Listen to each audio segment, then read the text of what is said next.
एक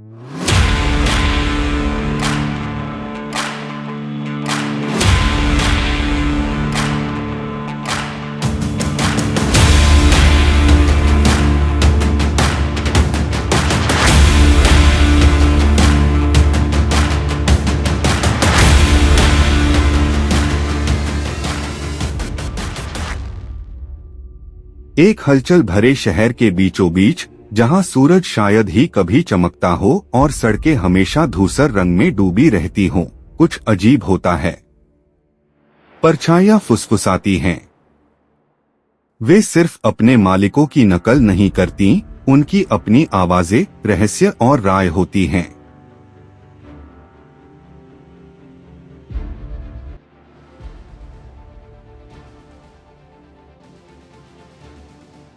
ज्यादातर लोगों के लिए ये फुसफुसाहटें फीकी होती हैं, शहर की जिंदगी की हलचल के बीच मुश्किल से ध्यान देने योग्य होती हैं। लेकिन युवा मीरा के लिए परछाइयां ज्यादा तेज, ज्यादा दृढ़ लगती थीं, मानो उन्होंने उसे अपना विश्वास पात्र चुना हो। मीरा एक साधारण लड़की थी, या ऐसा वह सोचती थी। किताबों और पौधों से भरे एक छोटे से अपार्टमेंट में रहती थी। उसने पहली बार अपनी पसंदीदा कॉफी शॉप में कॉफी का इंतजार करते समय फुसफुसाहट सुनी। अचानक उसे कोई आवाज सुनाई दी। उसने कहा, फिर से देर हो गई है न? यह परछाई थी जो उसके पैरों के नीचे से फुसफुसा रही थी। उसने इसे अनदेखा कर दिया, यह मानते हुए कि यह उसकी अति सक्रिय कल्पना थी। लेकिन जल्द ही फुसफुसाहटें और भी मुखर हो गई। हर जगह एक कष्टप्रद लेकिन अजीब तरह से अंतर्दृष्टिपूर्ण टिप्पणीकार की तरह उसका पीछा करने लगी।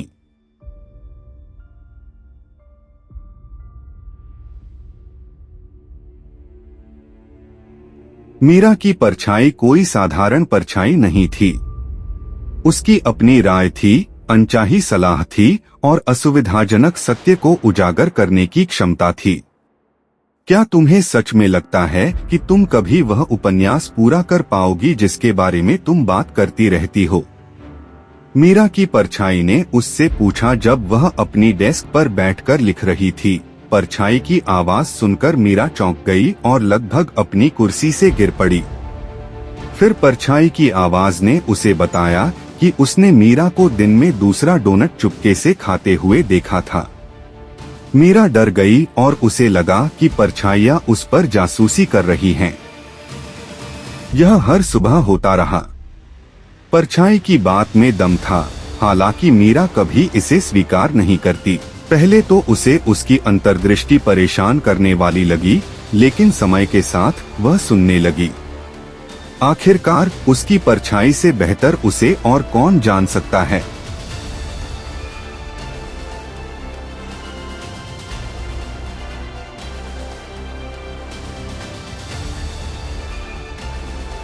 मीरा की परछाई ने उसके जीवन के उन हिस्सों को उजागर करना शुरू कर दिया जिन्हें मीरा ने बहुत गहराई से दबा रखा था। वह दोस्त जिसे तुमने पिछले साल भुला दिया था, उसे तुम्हारी जरूरत थी। वह कई दिनों तक रोती रही। एक शाम परछाई ने मीरा से फुसफुसाते हुए कहा। मीरा की परछाई की आवाज लगभग उदासी भरी थी। मीरा की हंसी फीकी पड़ गई। परछाई अब एक चंचल झुंझलाहट नहीं थी, यह एक ऐसा आईना बन गया था जिसका सामना मीरा नहीं करना चाहती थी। तुमने सपने देखना बंद कर दिया है मीरा, उसने एक रात कहा। उसकी आवाज असामान्य रूप से नरम थी। याद है जब तुम दुनिया को ऐसे रंगों में रंगना चाहती थी जिन्हें किसी ने नहीं देखा था? अब तुम मुश्किल से ब्रश उठा पाती हो। मीरा की आंखों में आंसू भर आए। परछाई सिर्फ उसकी आलोचना नहीं कर रही थी, वह उस व्यक्ति के लिए शोक मना रही थी जो वह हुआ करती थी।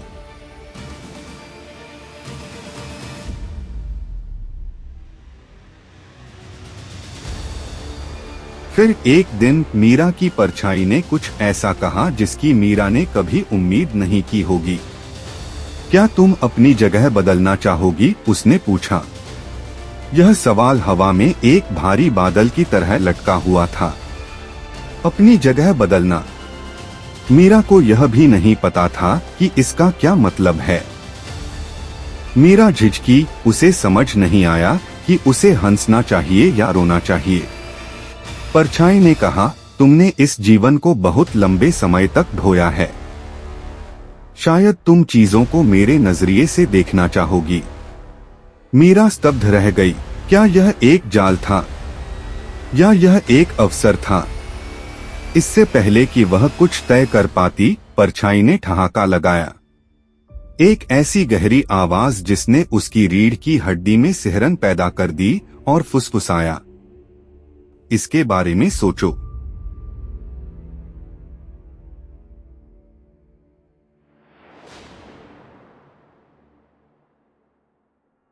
अगली सुबह मीरा एक असामान्य शांति में जागी। उसकी परछाई गायब हो गई थी। उसने अपनी खिड़की से आती धूप में हाथ हिलाया।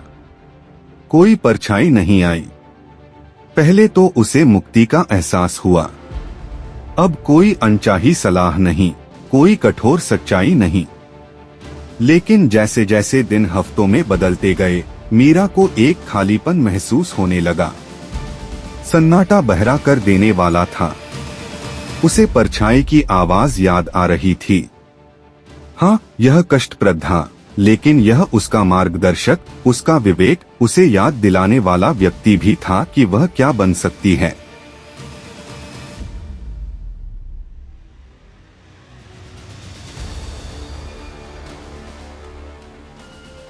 एक शाम मीरा आईने के सामने खड़ी थी और अपने प्रतिबिंब को घूर रही थी। क्या यह एक चाल थी, उसने सोचा, या इसने मुझे आजाद कर दिया? जब वह सोच रही थी, उसने सालों में पहली बार एक पेंट ब्रश उठाया। रंग सहजता से बह रहे थे, जीवंत और रंगीन, मानो उसकी परछाई के शब्दों ने आखिरकार उसके भीतर कुछ जगा दिया हो। मीरा को एहसास हुआ कि उसे परछाई की जरूरत नहीं है जो उसे बताए कि वह कौन है या उसे क्या करने की जरूरत है। सच्चाई हमेशा वहां थी, उसके सुनने का इंतजार कर रही थी।